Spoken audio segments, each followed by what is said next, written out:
Bismillahirrahmanirrahim. Dear students, Assalamu alaikum. I am Hafiz Muhammad Azhar, Subject Specialist English. I welcome you all to online classes of Divisional Public School and College, Sahiwal. Let's start our today's lesson. Dear students, you will be delighted to know that today we are going to read a poem with the title The Newcomer, written by Brian Patton. Before we read the poem, let me share with you some information about the poet. Brian Patton was born in 1946 in Liverpool, England. He left school at 15 and joined a newspaper to write a column about popular music. Through this column, he met other poets and made a name for himself as a poet. He has written many collections of poems for adults as well as for children. Dear students, this poem comprises 5 stanzas. We shall read the poem stanza-wise. Let's do the reading of the first stanza of the poem.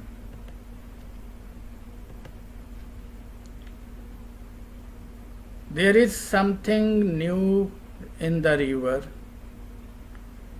the fish said as it swam. It's got no scales, no fins, and no gills, and ignores the impassable dam. Let's see the meanings of difficult words in this stanza. Ignores, does not care for, impassable, difficult to cross over, dam, water reservoir. Now come to the explanation of this stanza. In this stanza, the reader is informed of a newcomer or a strange creature in the river. A fish observes this newcomer, and the appearance of the newcomer is surprising for the fish. This newcomer has got no fins, no scales, and no gills, like other aquatic creatures. Yet it can swim easily and does not care for the obstacles or difficulties in the way. This opening stanza prepares us for other surprises waiting for us in the coming stanzas. Let's do the reading of the second stanza of the poem. There is something new in the trees. I heard a bloated thrush sing. It's got no beak, no claws, and no feathers, and not even the ghost of a wing. Let's see the meanings of difficult words in this stanza. Bloated, extremely large, the ghost of a wing, the slightest trace of a wing or wingless. Now come to the explanation of this stanza. In this stanza, the presence of the newcomer is observed by a bird named thrush. The bird is scared of its size and the ability to fly without wings. This creature has nothing common with the birds. It has no beak, no claws, and no feathers. Yet it can fly higher and higher and perch in trees like birds. Now let's do the reading of the third stanza of the poem. There is something new in the warren, said the rabbit to the doe. It's got no fur, no eyes, and no paws, yet digs deeper than we dare go. Let's see the meanings of difficult words in this stanza. Warren, the system of burrows where rabbits live. Doe, female deer. Now come to the explanation of this stanza. This stanza shows the effect of the newcomer on the wild creatures like rabbits and deer. The rabbit tells the doe that it has seen a creature near the burrows. It has no fur, no eyes, and no paws, yet it can dig the ground deeper than the rabbits.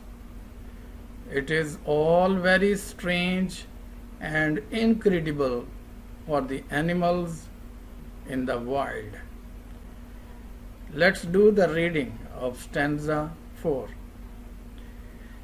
There is something new in the whiteness, said the snow-bright polar bear.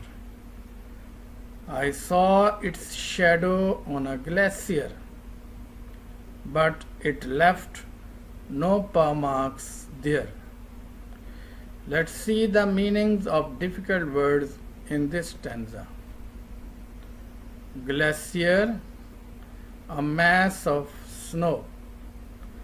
Now come to the explanation of this stanza. There is no part of the world that is free from the effects and presence of this newcomer. In this stanza, a polar bear describes the presence of this creature in the polar regions which are not inhabitable. The polar bear is frightened to see the shadow of this newcomer on the glacier. And the surprising thing is that this creature leaves no paw marks on snow. Let's do the reading of the fifth and last stanza of the poem. Through the animal kingdom, the news was spreading fast. No beak, no claws, no feather, no scales, no fur, no gills. It lives in the trees and the water, in the soil and the snow and the hills, and it kills and it kills and it kills. Now come to the explanation of this stanza. This stanza sums up the description of the newcomer given in the preceding 4 stanzas.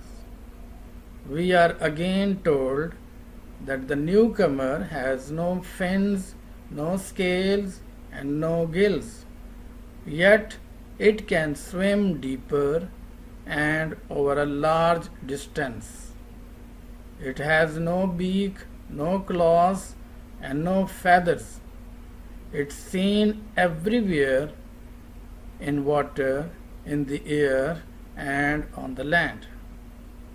Killing mercilessly is the activity it is involved in. So we come to the conclusion that the poem is about human beings who are busy with destroying everything everywhere through their harmful activities. Dear students, we have reached the end of the poem. Let me see how much you remember about the contents of the poem. For this purpose, I have prepared some multiple choice questions for you. Let's answer them. The fish saw the newcomer in the sea, river, canal, lake. Yes, the correct option is river. Which bird sang about the newcomer? Option A, cuckoo. Option B, nightingale. Option C, thrush. Option D, lark. Yes, the correct option is thrush. The word warren means furrow, burrow, arrow, none of these. Yes, the correct option is burrow.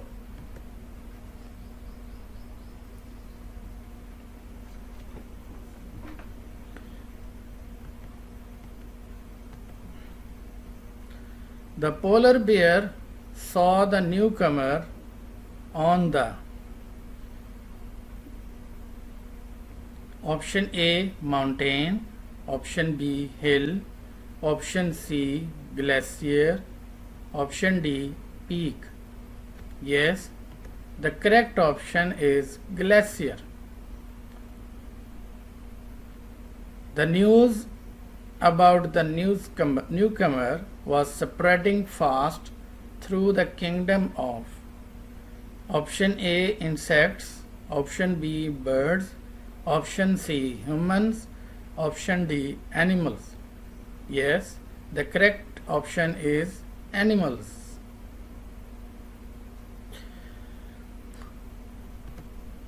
Main points of the poem: presence of a newcomer in the river, difference from other aquatic creatures, the effects of the newcomer on birds, the feelings of rabbits on seeing the newcomer, the description of the newcomer by the polar bear, the activities of the newcomer in water, air, and on land.